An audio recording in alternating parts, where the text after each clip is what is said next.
اگر اللہ کا حکم نہ ہو تو انسان فریاد کر سکتا ہی نہیں، یعنی دعا میں ہاتھ اٹھانے والے آپ نہیں ہیں، بلکہ وہ اللہ ہے جو آپ کو خود تک لایا ہے، وہ آپ کو دعاؤں تک لایا ہے۔ کبھی سوچا ہے کہ فلاں چیز کی چاہت سے پہلے بھی کیا آپ اللہ کے پاس اسی طرح جاتے تھے، ہر روز روتے تڑپتے گڑ گڑاتے؟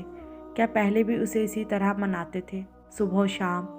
اگر نہیں تو جواب بہت سیدھا اور آسان ہے۔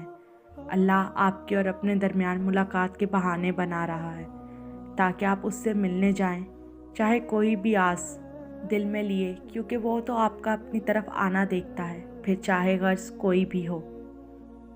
ہم سانس لیتے ہیں، کیا یہ معجزہ نہیں؟ ہم دیکھ سکتے ہیں، کیا یہ معجزہ نہیں؟ سورج کا غروب اور طلوع ہونا، چاند کا نکلنا، کیا یہ معجزہ نہیں؟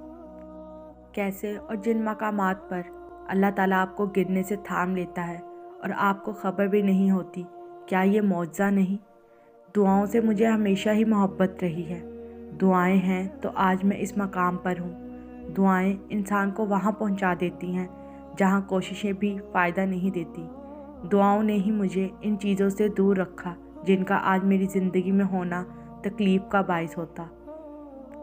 جو میں نے چاہا بھلے وہ نہ ہوا، مگر جو ہوا وہ سب دعاؤں ہی کی بدولت ہوا۔